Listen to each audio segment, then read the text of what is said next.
Friends, welcome to our channel. നമ്മുടെ ചാനലിലേക്ക് ഏവർക്കും സ്വാഗതം. എല്ലാവരും സുഖമായിട്ടും സുരക്ഷിതരായിട്ടും ഇരിക്കുന്നു എന്ന് വിശ്വസിക്കുന്നു. ഇന്ന് നമ്മൾ ഉണ്ടാക്കാൻ പോകുന്നത് പാലക്കും അതുപോലെ തന്നെ പാലക് ചീരയും ഉരുളക്കിഴങ്ങും കൂടെയുള്ള ഒരു മസാലക്കറിയാണ്. അപ്പോൾ അതിനാവശ്യമായിട്ടുള്ള എന്തൊക്കെയാണെന്ന് നോക്കാം. ആവശ്യത്തിന് ഉപ്പ്, 2 table spoon Kashmiri chilli powder, 1 table spoon നമ്മുടെ ഗരം മസാലപ്പൊടി, 1/2 ടേബിൾ സ്പൂൺ മഞ്ഞൾപ്പൊടി, കുറച്ച് ജീരകം, നമുക്ക് കടുക് പൊട്ടിക്കുന്നതിന് പകരം ജീരകം ഇട്ടിട്ട് നമ്മൾ പൊട്ടിക്കുന്നത്, പിന്നെ 1 സ്പൂൺ ഇഞ്ചി വെളുത്തുള്ളി ചതച്ചത്, അതുപോലെ 1 മീഡിയം സൈസ് തക്കാളി, പിന്നെ ഒരു പിടി പാലക് ചീര നമ്മൾ ചെറുതായിട്ട് മുറിച്ചിട്ട് കഴുകി വെച്ചിരിക്കുന്നത്, അതുപോലെ തന്നെ 3 ഉരുളക്കിഴങ്ങ് നമ്മൾ വേവിച്ചിട്ട് ഉടച്ചെടുത്തത്, അതുപോലെ ഒരു ചെറിയ ഉള്ളി ഉണ്ടെങ്കിൽ ഒരു 3-4 എണ്ണം, അതല്ലെങ്കിൽ ഒരു സവാളയാണെങ്കിൽ ഒരു സവാള, അത് ഓപ്ഷനിലാണ്, അത് ചെറിയ ചെറിയ കഷ്ണങ്ങളാക്കി മുറിച്ചത്. പിന്നെ നമ്മൾ ചീഞ്ചട്ടി അടുപ്പത്ത് വെച്ചിട്ട് അതൊന്ന് ചൂടാകുമ്പോൾ നമുക്ക് ആവശ്യത്തിന് എണ്ണ ചേർത്ത് കൊടുക്കാം. നമ്മുടെ ചാനൽ ഇതുവരെ സബ്സ്ക്രൈബ് ചെയ്യാത്ത ആരെങ്കിലാണ് കാണുന്നുണ്ടെങ്കിൽ ചാനലൊന്ന് സബ്സ്ക്രൈബ് ചെയ്യണം. അടുത്തുള്ള കുഞ്ഞു ബെല്ലൈക്കൺ കൂടെ ഒന്ന് പ്രസ് ചെയ്താലേ എൻ്റെ എല്ലാ വീഡിയോസും മിസ്സാവാതെ കാണാൻ പറ്റുള്ളൂ. അപ്പോൾ അടുത്ത് നമുക്ക് എണ്ണ ചൂടാകുമ്പോൾ അതിലേക്ക് നമുക്ക് ജീരകം ഇട്ട് കൊടുക്കാം. ജീരകം ഒന്ന് പൊട്ടിത്തീരുമ്പോൾ അതിലേക്ക് ഇഞ്ചിയും വെളുത്തുള്ളിയും പേസ്റ്റ് ചേർത്ത് കൊടുക്കാം. എന്നിട്ട് അത് നമുക്കൊന്ന് ഇളക്കി മൂപ്പിച്ചെടുക്കണം. ചെറുതായിട്ട് കരിയാതൊന്ന് മൂപ്പിച്ചെടുക്കണം, ആ പച്ചമണം പോകാൻ വേണ്ടിയിട്ട്. ഇത് മൂത്ത് കഴിയുമ്പോൾ ഇതിലേക്ക് നമ്മൾ നമ്മുടെ സവാള ചേർത്ത് കൊടുക്കും. സവാളയും അതുപോലെ തന്നെ ആ ഒരു പച്ചമണം പോയി ചെറുതായിട്ടൊന്ന് വഴറ്റുന്ന രീതിയിൽ നമ്മളൊന്ന് വഴറ്റിയെടുക്കുന്നുണ്ട്.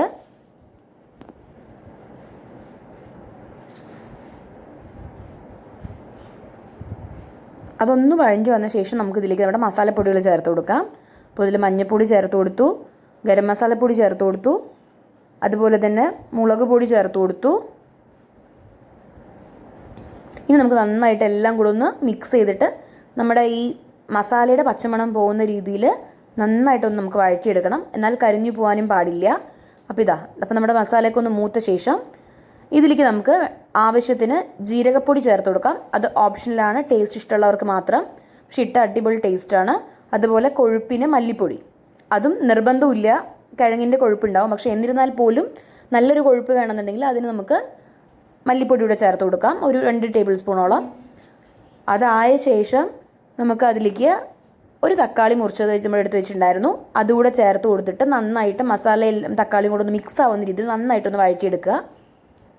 പ്രത്യേകം ശ്രദ്ധിക്കണം, മസാലകളോ ഒന്നും കരിഞ്ഞു പോകാൻ പാടില്ല. അപ്പോൾ കുറച്ച് പഴുത്ത തക്കാളി എടുക്കുകയാണെങ്കിൽ എളുപ്പം നമുക്ക് അതിൻ്റെ കൂടെ ഒന്ന് യോജിച്ച് കിട്ടും. എന്നിട്ട് നമുക്കിതിലേക്ക് കുറച്ച് വെള്ളം ചേർത്ത് കൊടുക്കാം. എന്നിട്ട് നമുക്കൊന്ന് ഇളക്കി നോക്കുമ്പോൾ നമുക്ക് അറിയാൻ പറ്റും കൊഴുപ്പിൻ്റെ കാര്യം. എന്നിട്ട് ആവശ്യത്തിന് ഉപ്പ് ചേർത്ത് കൊടുക്കുക. അപ്പോൾ നമ്മൾ മിക്സ് ചെയ്ത ശേഷം നമുക്ക് അറിയാൻ പറ്റും അതിൻ്റെ കൊഴുപ്പ് ഏകദേശം നമുക്ക് മതിയോ പോരെയോ വെള്ളം വേണോ എന്നുള്ളത്. അതിനനുസരിച്ച് നമുക്ക് വീണ്ടും വെള്ളം വേണമെങ്കിൽ വീണ്ടും വെള്ളം ആഡ് ചെയ്ത് കൊടുക്കുക.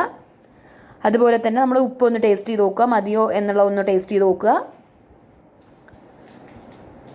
അതെല്ലാം കഴിഞ്ഞ് നമ്മൾ നന്നായിട്ടൊന്ന് മിക്സ് ചെയ്ത ശേഷം നമുക്കിതിലേക്ക് നമ്മുടെ പാലക് ചീര ചേർത്ത് കൊടുക്കാം. അതുപോലെ തന്നെ നമ്മുടെ കിഴങ്ങ് പുഴുങ്ങി ഉടച്ചു വെച്ചിരിക്കുന്ന കിഴങ്ങ് നമുക്കിതിൻ്റെ കൂടെ ചേർത്ത് കൊടുക്കാം.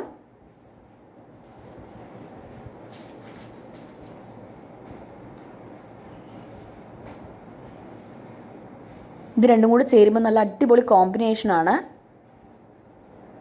കിഴങ്ങ് നമ്മൾ ചേർത്ത് കൊടുത്ത ശേഷം നന്നായിട്ട് കിഴങ്ങ് ഉടഞ്ഞിട്ടുണ്ടാവണം. അതുപോലെ ചേർത്ത് കൊടുത്ത ശേഷം നിങ്ങൾക്ക് അഥവാ ഉടയുന്ന ഇഷ്ടമില്ല എന്നുണ്ടെങ്കിൽ നമുക്ക് പീസാക്കി ചേർത്ത് കൊടുക്കാം. അപ്പോൾ കുറച്ച് ഏറെ മല്ലിപ്പൊടി ചേർത്ത് കൊടുക്കേണ്ടി വരും നമുക്ക് ആ ഒരു കൊഴുപ്പിന് വേണ്ടിയിട്ട്.